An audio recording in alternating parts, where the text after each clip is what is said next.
આજે તો વિલાસ બનાવી મળી ઘેવડાનું શાક, કારણ કે ઘેવડાનું શાક વિલાસને બહુ ભાવે, એટલે એને એક દિન બીજા દી ઘેવડાનું શાક હોય જ હતી. તો જો મિત્રો, આજે કેટલું ઘેવડાનું શાક, 4-5 ઘેવડા છે એનું શાક બનાવી વિલાસ. તો હાલો યુટ્યુબ ફેમિલી, જય માતાજી બધાને. કેમ છો બધા? હું આશા કરું છું કે બધા મજામાં છો. તો વિલાસ બનાવે આજે ઘેવડાનું શાક. ઘેવડાનું શાક કેવું બનાવે તે વિડીયોમાં બતાવીશ, તો વિડીયોમાં છેલ્લે સુધી બન્યા રહેજો મિત્રો. ને વિડીયો પસંદ આવે લાઈક શેર ને ચેનલને સબસ્ક્રાઈબ કરો તો ભૂલતા જ નહીં પાછા.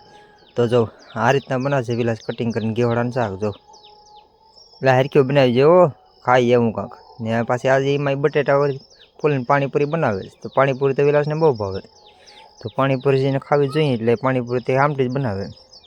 તો જો કેટલા બટેટા ફોલી નાખ્યા, એટલા બટેટા 2 માણસોને પાણીપુરી કેટલા મસાલો બનશે. તો જો એમાં પાછા જમવા બેસી ગયા, એટલે એમાં પાણીપુરીને શાક રોટલાને કેવું બનાવ્યું જો. તો મરચાં બરચાં હતું, તો આમટું ખાવાનું બનાવી કહી દેવું ને. આજ વધીએ તો આ બધું ફગાવ્યું ક્યાં શાક, કારણ કે ખાવાવાળા 2-4 જણા જ છે. તો જો એટલું બધું શાક બનાવી કહી દેવું.